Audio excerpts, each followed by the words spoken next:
आज ऐसे मूवी के बारे में एक्सप्लेन करूंगा जिसमें दो मासूम बच्चे एक आइसलैंड में फंस जाते हैं। फिर वे दोनों वहां से निकल पाते हैं या नहीं, यह जानने के लिए वीडियो में लास्ट तक बने रहिए। मूवी की शुरुआत में देखते हैं एक जहाज सैन फ्रांसिस्को जा रही होती है। जहाज में रिचर्ड, उसके पिता आर्थर और एमेलाइन होते हैं। साथ में जहाज के कैप्टन और काम करने वाले मजदूर होते हैं। एम के माता पिता नहीं होते। एम आर्थर के दोस्त की बेटी होती है। दोनों बच्चे काफी भोले व नासमझ होते हैं। फिर देखते हैं जहाज में आग लग जाती है। आग को देख कैप्टन बच्चों को नाव में ले जाने के लिए कहता है। इधर आर्थर दोनों बच्चों को आवाज देता है। कैप्टन बताता है कि वे दोनों नाव में चले गए और उन्हें दूसरे नाव में बैठा देता है। बाकी लोग जहाज से नीचे कूदने लगते हैं। पेडी उनको जहाज से थोड़ा दूर ले जाता है और धुएं से उन्हें कुछ दिखाई नहीं दे रहा होता। आर्थर दोनों को आवाज देता है। पेडी भी उनको आवाज देता है। बच्चे भी चिल्लाने लगते हैं। फिर देखते हैं वे उनसे काफी दूर निकल जाते हैं। उनका आवाज भी सुनाई नहीं दे रहा होता। जहाज में नष्ट हुए कुछ सामान और एक बॉक्स रहा होता है। पेडी बॉक्स को खोलता है ताकि खाने का कुछ सामान मिल जाए, लेकिन बॉक्स के अंदर कपड़े व कुछ सामान होते हैं। रिचर्ड और एम को काफी प्यास लगी होती है। पेडी उनको दिलासा देता है कि वे जल्द किसी जमीन के किनारे पहुंचेंगे।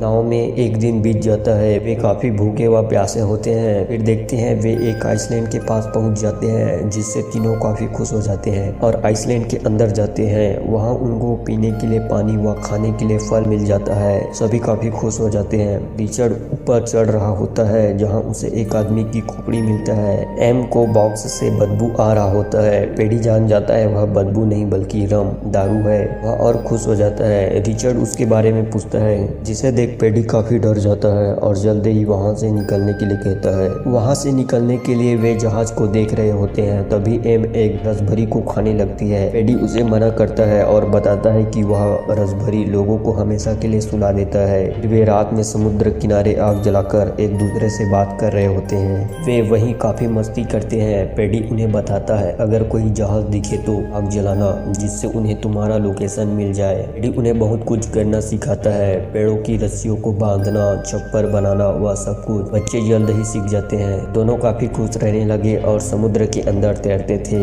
फिर देखते हैं पेडी फल ला रहा होता है। तभी उसे अजीब चीज दिखाई देता है जिसे क्लियर नहीं दिखाया जाता। वहीं किसी का मांस पड़ा होता है। पेडी डर के मारे वहां से भाग जाता है। वापस आकर दोनों को टापू के उस पार जाने से मना कर देता है। वे पूछते हैं मगर क्यों। वह बताता है उधर मानव भक्षक रहते हैं जो इंसानों को खा जाते हैं और उनके लिए कानून बना देता है कि उधर कभी ना जाए। दोनों काफी डर जाते हैं। फिर से वे काफी एंजॉय करने लगते हैं। पेडी भी रम पीकर उनके साथ डांस करने लगता है। फिर देखते हैं पेडी नशे की हालत में समुद्र में मजे कर रहा होता है। रिचर्ड और एम सो रहे होते हैं। सुबह होते ही वे पेडी को ढूंढते हैं। रिचर्ड उसे देख लेता है और नाव लेकर उसकी तरफ जाते हैं। दोनों उसे उठने के लिए कहते हैं, लेकिन पेडी मर चुका होता है, जिसे देख एम बेहोश हो जाती है। रिचर्ड उसे फिर नाव में बैठाकर झोपड़ी में ले जाता है। दोनों काफी डरे होते हैं। फिर दोनों उस टापू को छोड़कर दूसरे टापू में जाने का निर्णय लेते हैं और उस टापू में रहने के लिए झोपड़ी बनाते हैं। वहीं रहकर दोनों समुद्र की जरूरत की चीजों को पहचानते हैं और कई सालों तक उसी टापू में जीवन व्यतीत करने लगे।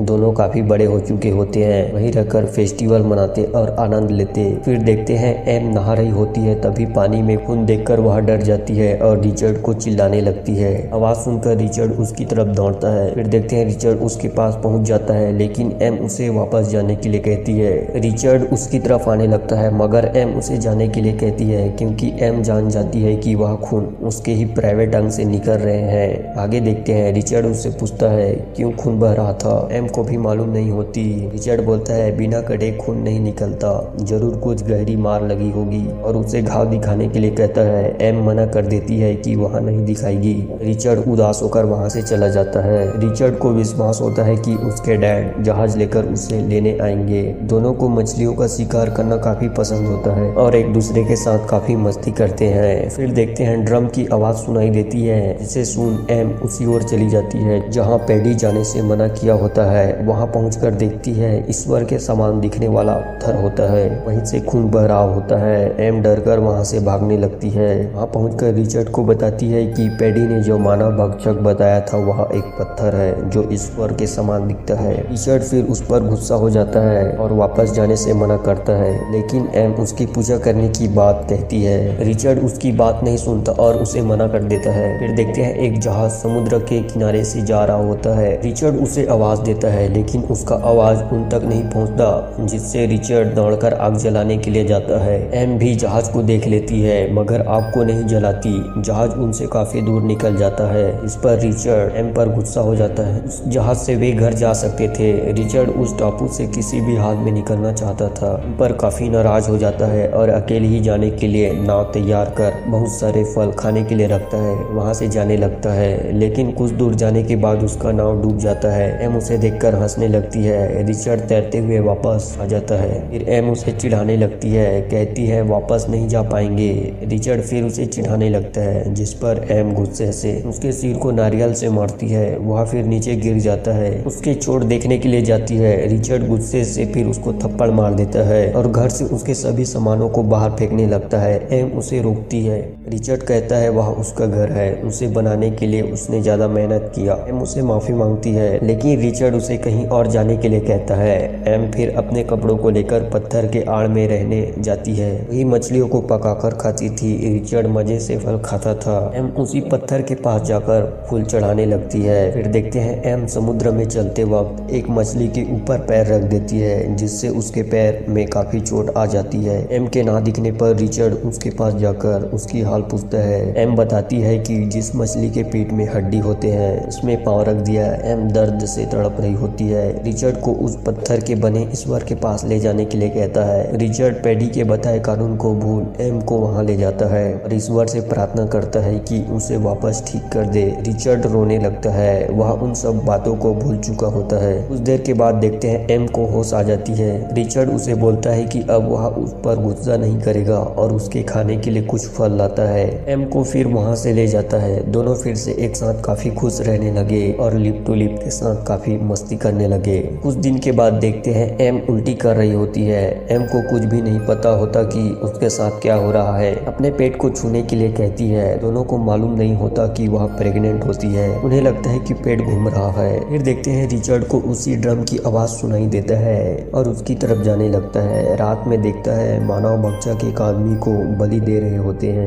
वे उसे मार देते हैं। रिचर्ड उसे देख वहां से भागने लगता है लेकिन एम घर में नहीं रहती है। वह एम की दर्द से तड़पने की आवाज सुन रिचर्ड झाड़ियों की तरफ जाता है, जहां देखते हैं एम बच्चे देने से पहले चीख रही होती है। तभी एम एक बच्चे को जन्म देती है। उसे अपने साथ घर ले जाते हैं। बच्चा काफी भूखा होता है, जिससे वह रो रहा होता है। रिचर्ड उसे फल खिलाने लगता है, वह नहीं खाता। नारियल को पिलाने लगता है, वह उसे भी नहीं पीता और रो रहा होता है। एम फिर उसे अपने गोद में उठा लेती है। जैसे ही बच्चे का मुंह माँ के दूध के पास पहुंचता है, बच्चा फिर उसे पीने लगता है। रिचर्ड और एम हैरान हो जाते हैं। एम छोटे समय से ही बच्चे को तैरना सिखाती है। दोनों भी बच्चे के साथ काफी मस्ती करने लगे। कुछ दिनों के बाद बच्चा तैरना सीख जाता है। दो साथ में बहुत खुश रहने लगे और बच्चे को बहुत कुछ सिखाते हैं। दो समुद्र के किनारे रेत से खेल रहे होते हैं। तभी कुछ लोग जहाज से जा रहे होते हैं और वे तीनों को देख लेते हैं और अपने बॉस को देखने के लिए कहते हैं। जहाँ देखते हैं वह आर्थर होता है, जो रिचर्ड के पिता होते हैं। उन्हें ढूंढने के लिए निकले होते हैं। मिट्टी से लथपथ होने के कारण उन्हें पहचान नहीं पाता।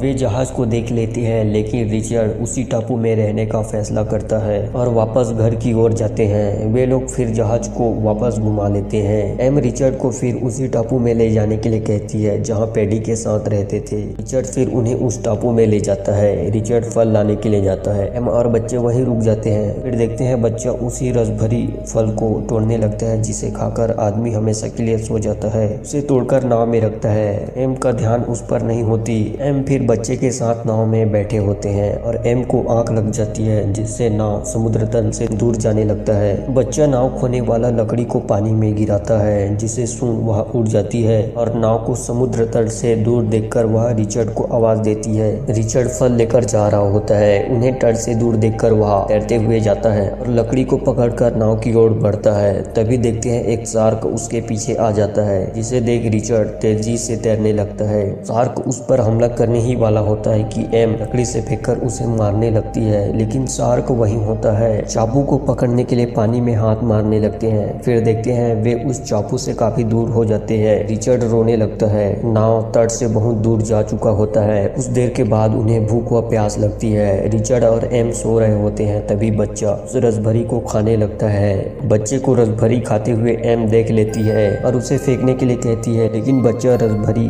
निगल चुका होता है। बच्चा सो रहा होता है, जिसे देख एम उसे जगाते रहने की कोशिश करती है। रिचर्ड फिर उस रसभरी को खाने का फैसला करता है। फिर वे रसभरी को खा लेते हैं और वहीं एक साथ सो जाते हैं। फिर उसी जहाज को देखते हैं जो रिचर्ड और एम को ढूंढने के लिए निकले होते हैं। ऊपर में चढ़ा आदमी नाव को देख लेता है और आर्थर को बताता है। आर्थर उसे देखता है, लेकिन नाव में कोई नजर नहीं आ रहा होता। फिर आर्थर नाव में उसके पास जाते हैं। वे जिंदा होते हैं जो गहरी नींद में रहते हैं। आर्थर उनको पहचान लेता है कि वे रिचर्ड और एमेलाइन हैं और उनको अपने साथ ले जाते हैं। फिर देखते हैं कहानी यहीं पर समाप्त हो जाती है।